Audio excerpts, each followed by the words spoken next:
There is a story your mind tells you about your childhood. It's a quiet, rehearsed story, one you've told yourself so many times it feels like truth. It says things were fine. It says it was normal. But there is another story, a much quieter one, that lives not in your thoughts, but in your body. In the way you flinch at a raised voice, in the desperate need to be perfect, in the hollow feeling that follows you even on good days.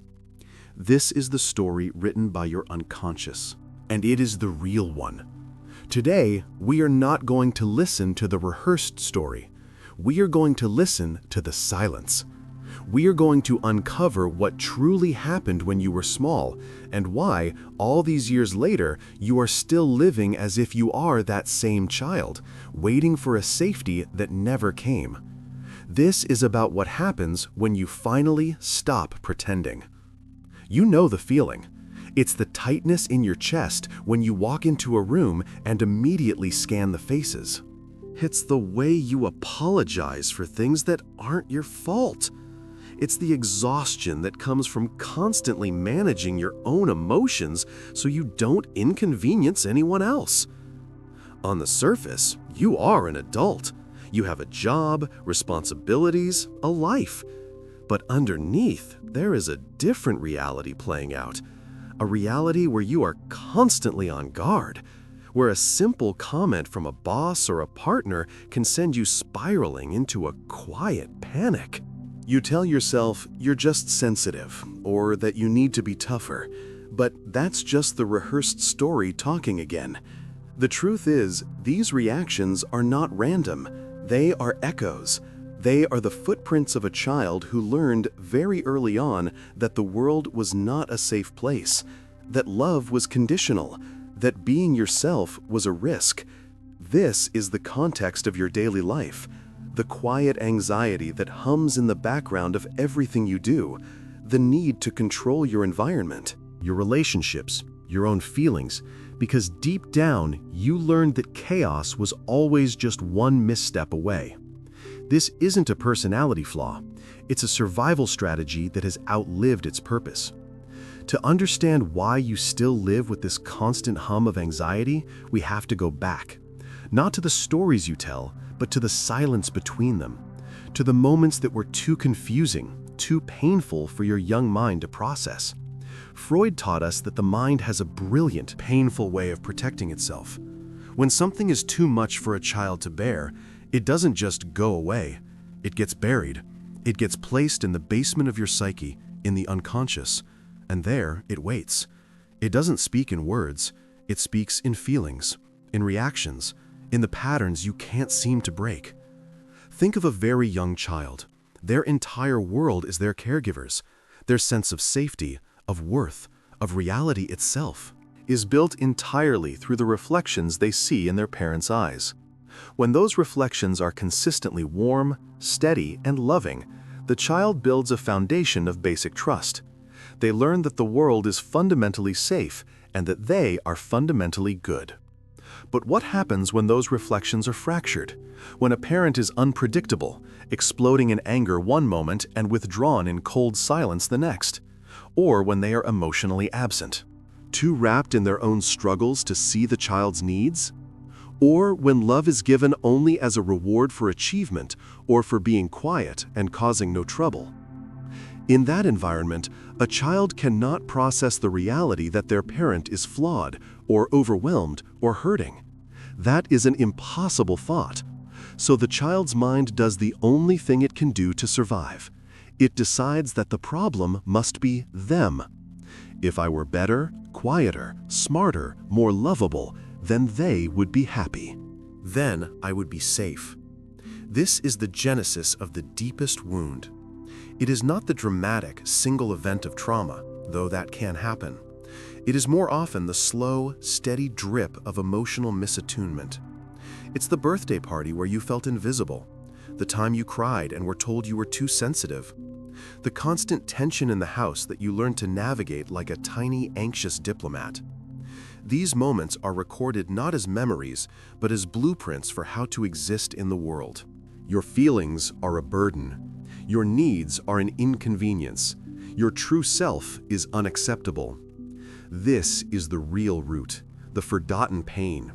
The little child who had to become a miniature adult, learning to read the moods of others before they could even read their own feelings. That child learned to hide their fear, their anger, their sadness. They buried those feelings in the unconscious because expressing them felt too dangerous. It threatened the very attachment they needed to survive. So the feelings went underground, and they took up residence in your nervous system, in your relationships, in the very way you see yourself.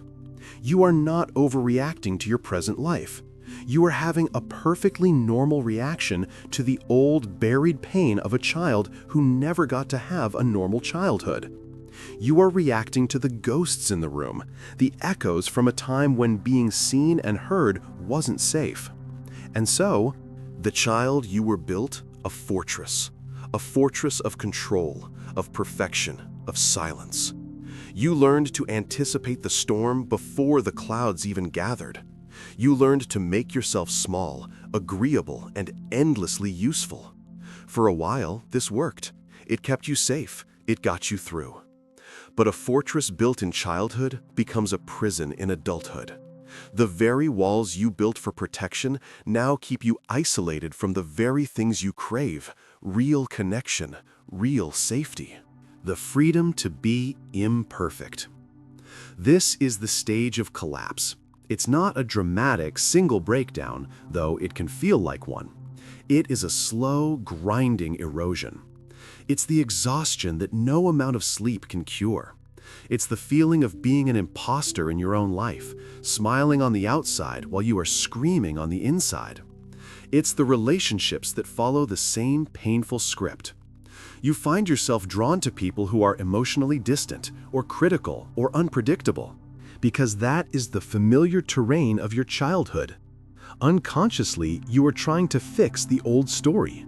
You are trying to win the love of that distant parent by finally being good enough for this new person.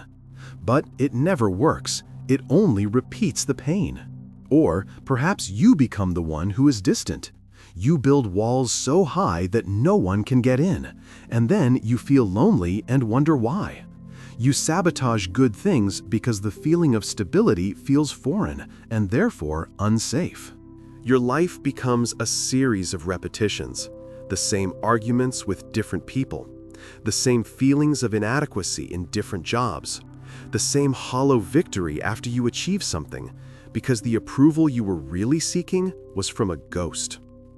This is the price of the buried pain. It demands to be felt. It leaks out in your irritability, in your need to control your partner, in the secret belief that you are fundamentally broken. You might try to outrun it. You fill your life with noise, with work, with distractions. But in the quiet moments, when you are alone, it is still there. The hum of old anxiety, the weight of an old sadness. This is the unconscious knocking at the door. It is not your enemy. It is the part of you that was forced into silence, now begging to be heard. The collapse is not you falling apart. It is the old, faulty structure finally giving way, making room for something real to be built. And this is where the understanding begins.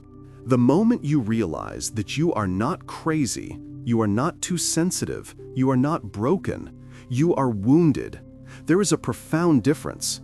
A broken thing is useless. A wounded thing can heal. When you connect your present-day reactions to that old blueprint, something shifts. The tightness in your chest when your boss is short with you isn't just about your boss. It's an echo of a child who learned that a parent's bad mood was their fault.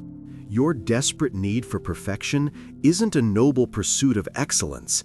It's the survival strategy of a child who believed they had to earn their right to exist. Freud called this the return of the repressed. The feelings and memories we bury do not disappear. They always find a way to the surface. Your anxiety, your relationship patterns, your deep-seated fears, they are not random flaws. They are messages. They are the cries of the child you once were. Finally, loud enough for the adult you are now to hear. This is the painful, liberating truth. You are not reacting to your present. You are finally feeling your past. So I must ask you this, directly and with compassion. Where in your life do you see the shadow of that child? In what situations do you find yourself becoming small, or hypervigilant, or desperately trying to control the outcome? Can you feel the echo of that old story in your body, in your reactions, in the choices you make almost without thinking? If this quiet truth resonates with you, if it makes something click into place inside you, then you have already begun the most important work, the work of listening, of turning toward the silence with curiosity instead of fear. This is not an easy path, but it is a real one, and it leads you back to yourself. If this video has given you a moment of clarity, a moment of feeling deeply understood, then consider liking this video and subscribing to the channel. It helps these ideas reach others who are also listening for the quiet story beneath the noise. Thank you for listening. The collapse does not announce itself with sirens. It arrives in the quiet of your own home, in the stillness after a long day.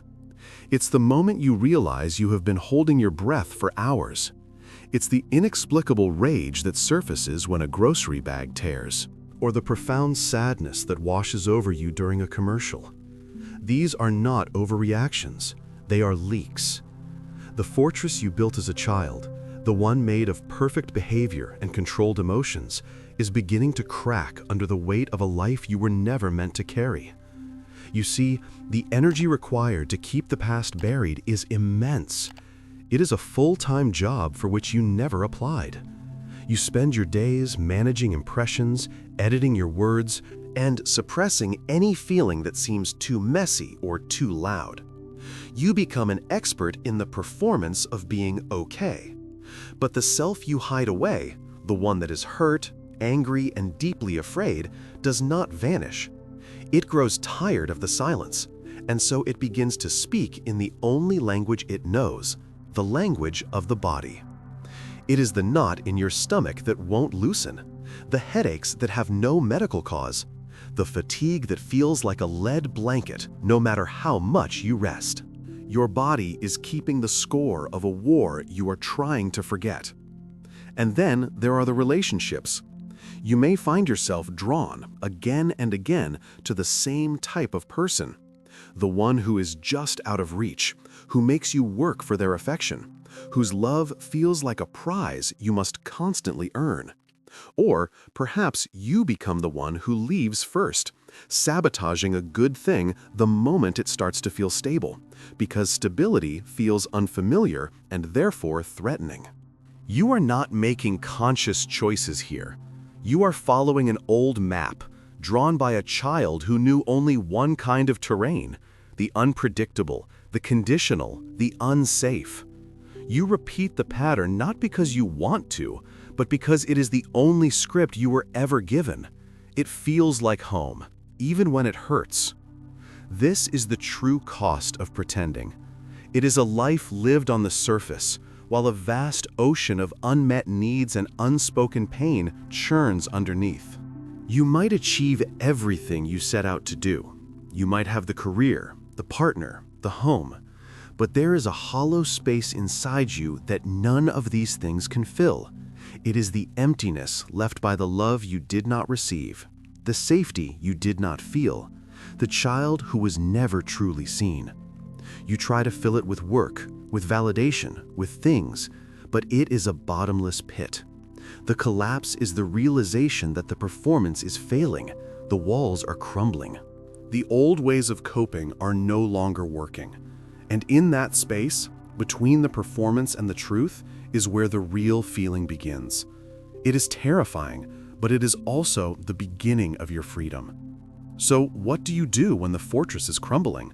When the old performance no longer holds, and the pain you've been running from is finally at your door? This is not the end of your story. This is the moment of understanding. The moment you stop fighting the leaks and instead, you listen to what they are trying to tell you. That knot in your stomach when you are about to speak up in a meeting is not a sign of professional incompetence. It is the ghost of a child who was punished for having a voice. The exhaustion you feel after a social gathering where you were perfectly pleasant is not a lack of stamina.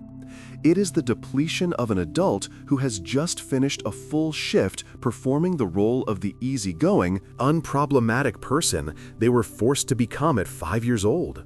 The irritation you feel toward a partner who is simply being emotionally present might feel confusing, but it makes perfect sense. For a nervous system trained in chaos, peace can feel like a threat. Calm can feel like the eerie quiet before a storm you have been conditioned to expect. When you start to see your reactions not as random flaws, but as echoes, everything changes. The shame begins to lift.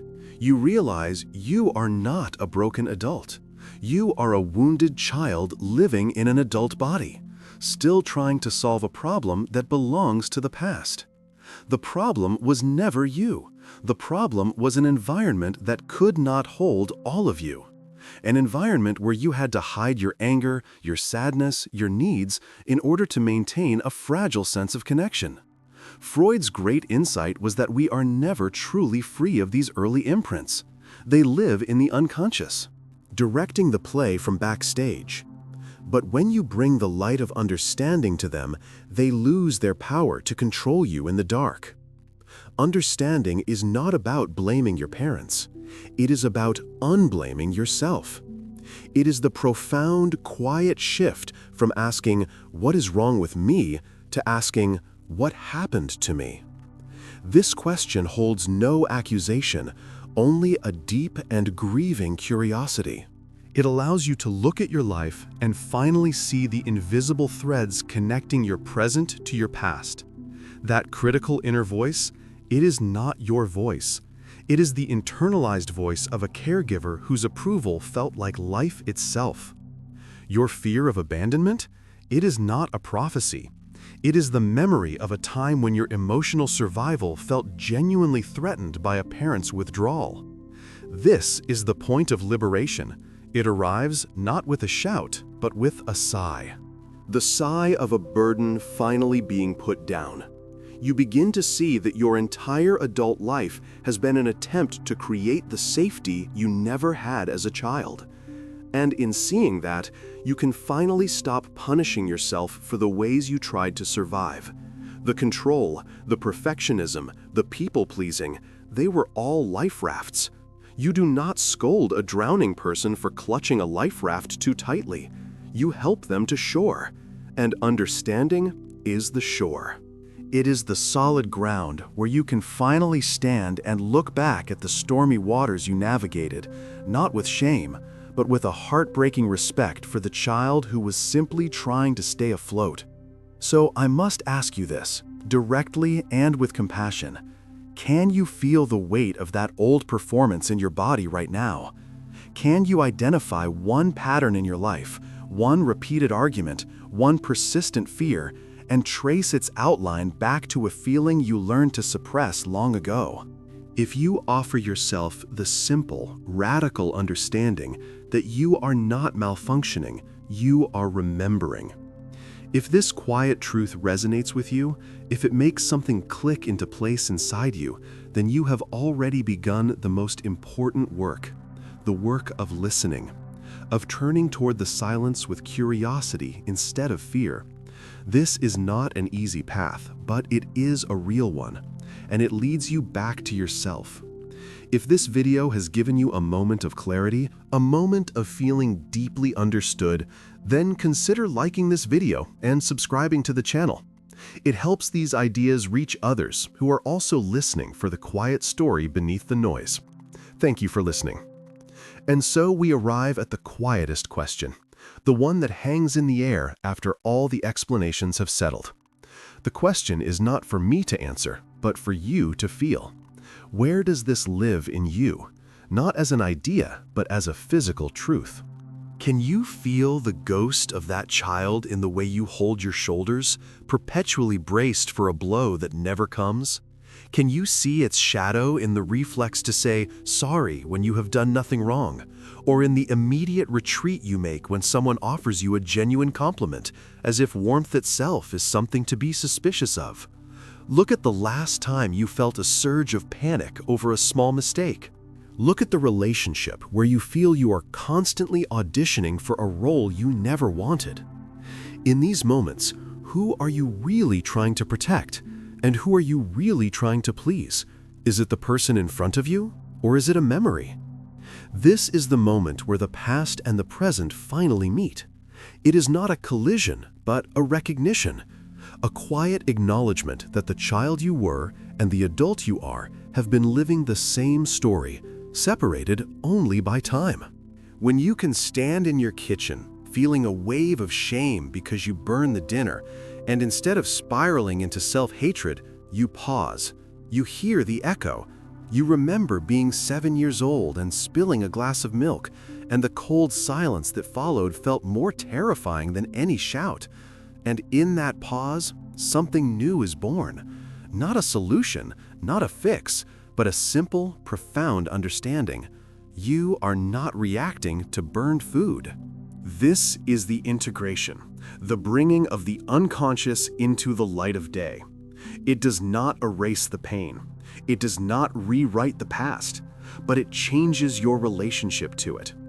The feelings are no longer mysterious invaders attacking you from the shadows. They become visitors with a name and a history. You can look at your anxiety and say, "I see you. You are the part of me that learned to be afraid of making mistakes." You can feel your need for control and say, "I understand you. You are the part of me that had to manage an unpredictable world." This is not intellectual. It is a bodily knowing, a settling.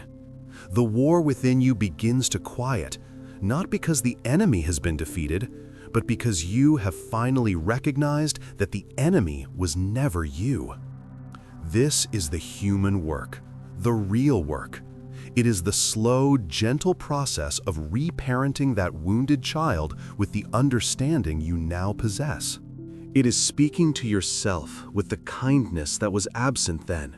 It is allowing yourself to feel the anger you were never permitted to feel, the sadness you had to swallow, the needs you were told were too much.